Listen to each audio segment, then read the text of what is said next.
America रूस के बीच तनाव बढ़ने की आशंका है। क्यों? क्योंकि रूस के खिलाफ डोनाल्ड ट्रंप का परमाणु फैसला अब देखने को मिल रहा है। रूस के पास 2 परमाणु पनडुब्बी तैनात करने का आदेश है। रूसी समंदर के पास यूएस पनडुब्बी तैनात की गई है। अपने आप में बहुत चैलेंजिंग हो जाता है क्योंकि परमाणु पनडुब्बी तैनात करने का आदेश डोनाल्ड ट्रंप की तरफ से दिया गया है। मेदवेदेव के बयान के बाद यह कदम उठाया गया है। मेदवेदेव के बयान को भड़काऊ बताया डोनाल्ड ट्रंप ने और उन्होंने कहा यह अच्छा नहीं होगा, जिसके बाद उन्होंने ये कदम उठाया है और परमाणु पनडुब्बी तैनात करने का आदेश, न्यूक्लियर सबमरीन तैनात करने का आदेश दे दिया। रूस के पास 2 पनडुब्बी तैनात करने का यह निर्देश दिया गया है, जो अपने आप में बहुत ही घातक है।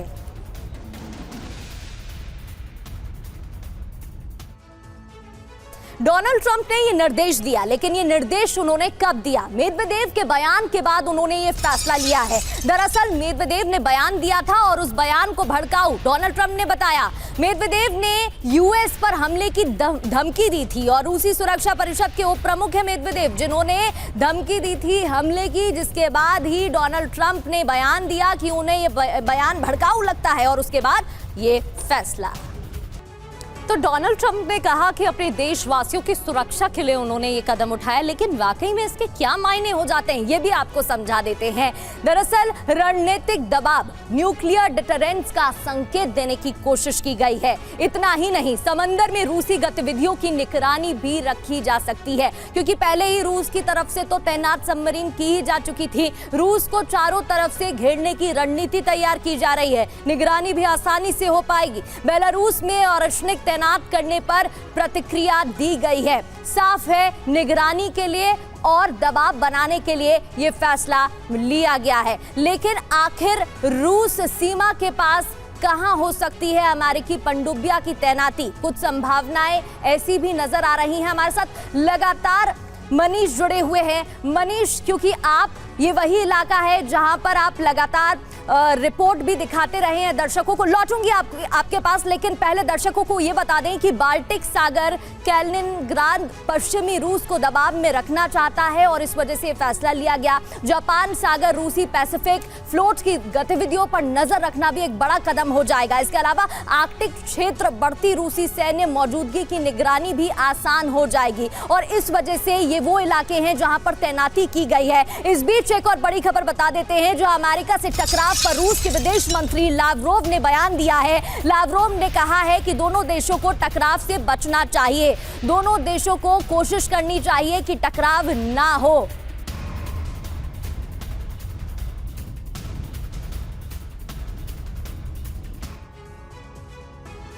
और आगे बढ़ते हुए अब आपको दिखाते हैं कि रूस और अमेरिका की पनडुब्बी पावर किसके पास कितनी है और किसके पास पनडुब्बी कितनी है, संख्या भी बताते हैं। रूस और अमेरिका की बात करें तो कुल सक्रिय पनडुब्बी 64 और 68 है। रूस के पास 64 और अमेरिका के पास 68।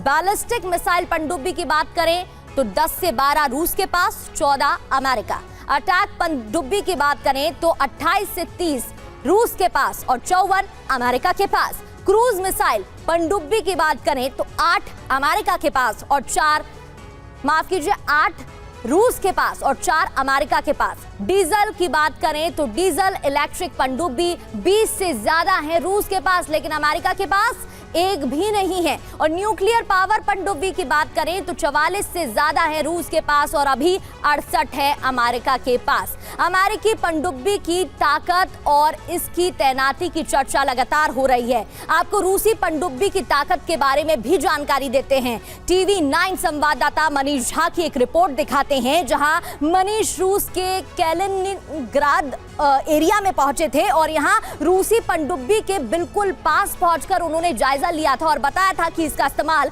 कैसे किया जाता है। देखिए रिपोर्ट।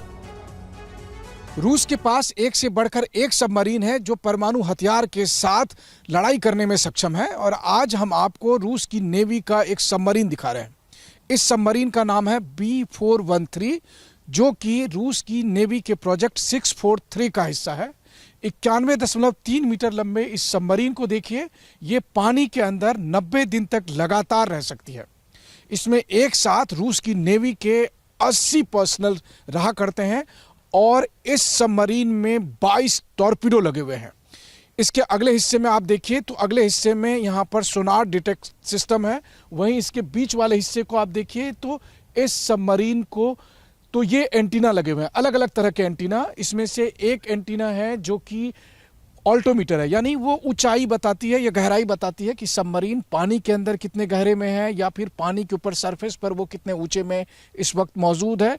वहीं दूसरा एंटीना जो है वो ये बताता है कि दुश्मन का जो सबमरीन है या कोई जहाज है वो अभी कहाँ पर है, कितनी दूरी पर है। वहीं तीसरा एंटीना जो है वो ये बताता है कि अगर अटैक करना है तो किस तरीके से अटैक किया जाए। इस सबमरीन की जो स्पीड है वो सरफेस वाटर पर 17 नॉट्स की स्पीड है, वहीं पानी के अंदर ये 16 नॉट्स की स्पीड है यहाँ पर।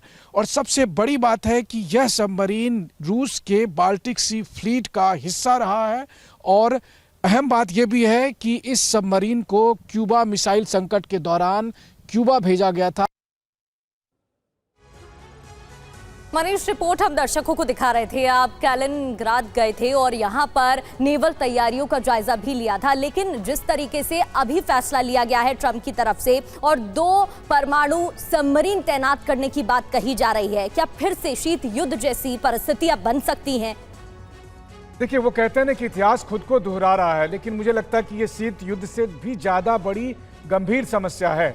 उस वक्त अक्टूबर 1962 में अमेरिका ने तब के सोवियत यूनियन पर दबाव बनाने के लिए 2 न्यूक्लियर मिसाइल तैनात किए थे, इटली में और टर्की में, जिसके जवाब में जिस सबमरीन को भी हमने दिखाया, इस न्यूक्लियर सबमरीन को उस वक्त रूस ने क्यूबा में डिप्लॉय किया था। और तब पूरी दुनिया के सामने दूसरे विश्व युद्ध के बाद पहली बार ऐसा हुआ था कि न्यूक्लियर क्राइसिस हो गया था।